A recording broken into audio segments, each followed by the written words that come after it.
ओम नमो भगवते वासुदेवाय।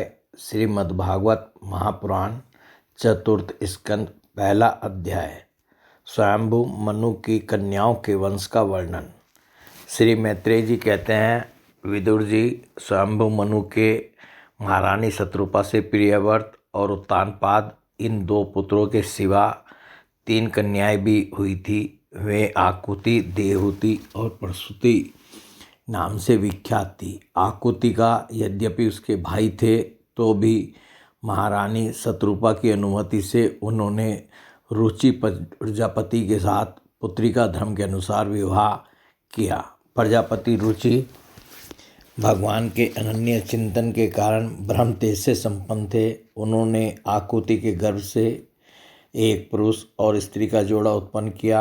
उनमें जो पुरुष था वह साक्षात यज्ञ स्वरूपधारी भगवान विष्णु थे और जो स्त्री थी वह भगवान से कभी अलग न रहने वाली लक्ष्मी जी की अंश स्वरूपा दक्षिणा थी। मनु जी अपनी पुत्री आकुति के उस परम तेजस्वी पुत्र को बड़ी प्रसन्नता से अपने घर ले आए और दक्षिणा को रुचि प्रजापति ने अपने पास रखा। जब दक्षिणा विवाह के योग्य हुई तो उसने यज्ञ भगवान को ही पति रूप में प्राप्त करने की इच्छा की। तब भगवान यज्ञ पुरुष ने उससे विवाह किया। इससे दक्षिणा को बड़ा संतोष हुआ। भगवान ने प्रसन्न होकर उससे 12 पुत्र उत्पन्न किए। उनके नाम हैं तोष, प्रतोष, संतोष, भद्र, शांति, इडस्पति, इदम, कवि, विभु, स्वयं, सुदेव और रोचन। ये ही स्वयंभू मनवंतर में तुषित नाम के देवता हुए। उस मनवंतर में मरीचि आदि सप्तऋषि थे। भगवान यज्ञ देवताओं के अधीश्वर इंद्र थे और महान प्रभावशाली प्रियव्रत एवं उत्तानपाद मनुपुत्र थे। वह मनवंतर उन्हीं दोनों के बेटों, पोतों और दोहित्रों के वंश से छा गया। प्यारे विदुर जी, मनु जी ने अपनी दूसरी कन्या देवहूति कर्दम जी को ब्याही थी। उसके संबंध की प्राय सभी बातें तुम मुझसे सुन चुके हो। भगवान मनु ने अपनी तीसरी कन्या प्रसूति का विवाह ब्रह्मा जी के पुत्र दक्ष प्रजापति से किया था। उसकी विशाल वंश परंपरा तो सारी त्रिलोकी में फैली हुई है। मैं कर्दम जी की 9 कन्याओं का, जो 9 ऋषियों से ब्याही गई थी, पहले ही वर्णन कर चुका हूँ। अब उनकी वंश परंपरा का वर्णन करता हूँ, सुनो। मरीचि ऋषि की पत्नी कर्दम जी की बेटी कला से कश्यप और पूर्णिमा नामक 2 पुत्र हुए, जिनके वंश से यह सारा जगत भरा हुआ है। शत्रु तापन विदुर जी पूर्णिमा की विरज और विश्वक नाम के 2 पुत्र तथा देवकुल्या नाम की एक कन्या हुई। यही दूसरे जन्म में श्री हरि के चरणों के धोवन से देव नदी गंगा के रूप में प्रकट हुई।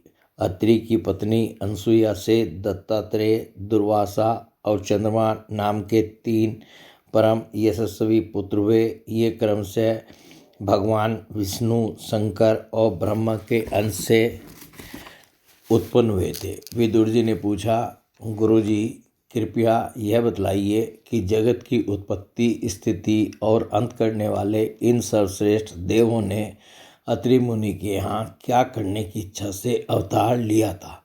श्री मैत्रेय जी ने कहा, जब ब्रह्मा जी ने ब्रह्मज्ञानियों में श्रेष्ठ महर्षि अत्रि को सृष्टि रचने के लिए आज्ञा दी, तब वे अपनी सहधर्मिणी के सहित तप करने के लिए ऋच नामक कुल पर्वत पर गए। वहाँ प्लास और अशोक के वृक्षों का एक विशाल वन था। उसके सभी वृक्ष फूलों के गुच्छों से लदे थे तथा उसमें सब और निर्विंध्या नदी के जल की कल कल ध्वनि गूंजती रहती थी। उस वन में वे मुनि श्रेष्ठ प्राणायाम के द्वारा चित्त को वश में करके 100 वर्ष तक केवल वायु पीकर सर्दी, गर्मी आदि द्वंद्वों की कुछ भी परवाह न कर एक ही पैर से खड़े रहे। उस समय वे मन ही मन यही प्रार्थना करते थे कि जो कोई संपूर्ण जगत के ईश्वर हैं, मैं उनकी शरण में हूँ, वे मुझे अपने ही समान संतान प्रदान करें। तब यह देखकर कि प्राणायाम रूपी ईंधन से प्रज्वलित हुआ अत्रि मुनि का तेज उनके मस्तक से निकलकर तीनों लोकों को तपा रहा है। ब्रह्मा, विष्णु और महादेव तीनों जगतपति उनके आश्रम पर आए। उस समय अप्सरा, मुनि, गंधर्व, सिद्ध, विद्याधर और नाग उनका सुयश गा रहे थे। उन तीनों का एक ही साथ प्रादुर्भाव होने से अत्रि मुनि का अंतःकरण प्रकाशित हो उठा। उन्होंने एक पैर से खड़े खड़े ही उन देवों को देखा और फिर पृथ्वी पर दंड के समान लौटकर प्रणाम करने के अनंतर अर्घ्य, पुष्प आदि पूजन की सामग्री हाथ में ले उनकी पूजा की। वे तीनों अपने अपने वाहन हंस, गरुड़ और बैल पर चढ़े हुए तथा कमंडलू, चक्र, त्रिशूल आदि चिन्हों से सुशोभित थे। उनकी आंखों से कृपा की वर्षा हो रही थी। उनके मुख पर मंद हास्य की रेखा थी जिससे उनकी प्रसन्नता झलक रही थी। उनके तेज से चौंधियाकर मुनिवर ने अपनी आंखें मूंद ली। वे चित्त को उन्हीं की ओर लगाकर हाथ जोड़ अति मधुर और सुंदर भावपूर्ण वचनों में लोक में सबसे बड़े उन तीनों देवों की स्तुति करने लगे। अत्रि मुनि ने कहा, भगवान, प्रत्येक कल्प के आरंभ में जगत की उत्पत्ति, स्थिति और लय के लिए जो माया के सत्वादि तीनों गुणों का विभाग करके भिन्न भिन्न शरीर धारण करते हैं, वे ब्रह्मा, विष्णु और महादेव आप ही हैं। मैं आपको प्रणाम करता हूँ। कहिए, मैंने जिनको बुलाया था आप में से वे कौन महानुभाव हैं? क्योंकि मैंने तो संतान प्राप्ति की इच्छा से केवल एक सुरेश्वर भगवान का ही चिंतन किया था। फिर आप तीनों ने यहाँ पधारने की कृपा कैसे की? आप लोगों तक तो देहधारियों के मन की भी गति नहीं है, इसलिए मुझे बड़ा आश्चर्य हो रहा है। आप लोग कृपा करके मुझे इसका रहस्य बतलाइए। श्री मैत्रेय जी कहते हैं, समर्थ विदुर जी, अत्रि मुनि के वचन सुनकर वे तीनों देव हंसे और उनसे सुमधुर वाणी में कहने लगे। देवताओं ने कहा, ब्राह्मण, तुम सत्य संकल्प हो, अतः तुमने जैसा संकल्प किया था वही होना चाहिए। उससे विपरीत कैसे हो सकता था? तुम जिस जगदीश्वर का ध्यान करते थे वह हम तीनों ही हैं। तुम जिस जगदीश्वर का ध्यान करते थे वह हम तीनों ही हैं। प्रिय महर्षि, तुम्हारा कल्याण हो। तुम्हारे यहाँ हमारे ही अंश स्वरूप 3 जगत विख्यात पुत्र उत्पन्न होंगे और तुम्हारे सुंदर यश का विस्तार करेंगे। उन्हें इस प्रकार अभिष्ट वर देकर तथा पति पत्नी दोनों से भली भांति पूजित होकर उनके देखते ही देखते वे तीनों सुरेश्वर अपने अपने लोकों को चले गए। ब्रह्मा जी के अंश से चंद्रमा, विष्णु के अंश से योगवेता दत्तात्रेय जी और महादेव जी के अंश से दुर्वासा ऋषि अत्रि के पुत्र रूप में प्रकट हुए। अब अंगिरा ऋषि की संतानों का वर्णन सुनो। अंगिरा की पत्नी श्रद्धा ने सिनीवाली, कुहू, राका और अनुमति इन 4 कन्याओं को जन्म दिया। इनके सिवा उनके साक्षात भगवान उत्तथ्य जी और ब्रह्मनिष्ठ बृहस्पति जी, ये 2 पुत्र भी हुए जो सावाचिस मनवंतर में विख्यात हुए। पुलस्त जी उनकी पत्नी हविर्भू से महर्षि अगस्त और महातपस्वी विश्रवा, ये 2 पुत्र हुए। इनमें अगस्त जी दूसरे जन्म में जठराग्नि हुए। विश्रवा मुनि के इडविडा गर्भ से यक्षराज कुबेर का जन्म हुआ और उनकी दूसरी पत्नी केशिनी से रावण, कुंभकर्ण एवं विभीषण उत्पन्न हुए। महामते, महर्षि पुलह की स्त्री परम साध्वी, गति से क्रमश्रेष्ठ वरियान और सहिष्णु, ये 3 पुत्र उत्पन्न हुए। इसी प्रकार कृतु की पत्नी क्रिया ने ब्रह्मतेज से दिदीप्यमान वालखिल्य आदि 60,000 ऋषियों को जन्म दिया। शत्रु तापन विदुर जी, वशिष्ठ जी की पत्नी ऊर्जा यानी अरुंधति से चित्रकेतु आदि 7 विशुद्ध चित्त ब्रह्म ऋषियों का जन्म हुआ। उनके नाम चित्रकेतु, सुरोचि, विरिजा, मित्र, उत्ययन, ध्यान और द्युमान थे। इनके सिवा उनकी दूसरी पत्नी से शक्ति आदि और भी कई पुत्र हुए। अथर्वा मुनि की पत्नी चिति ने दध्यंग, यानी दधीची नामक एक तपोनिष्ठ पुत्र प्राप्त किया, जिसका दूसरा नाम अश्वसेरा भी था। अब भृगु के वंश का वर्णन सुनो। महाभाग भृगु जी ने अपनी भार्या ख्याति से धाता और विधाता नामक पुत्र तथा श्री नाम की एक भगवत परायणा कन्या उत्पन्न की। मेरु ऋषि ने अपनी आयति और नियति नाम की कन्याएं क्रमशः धाता और विधाता को ब्याही।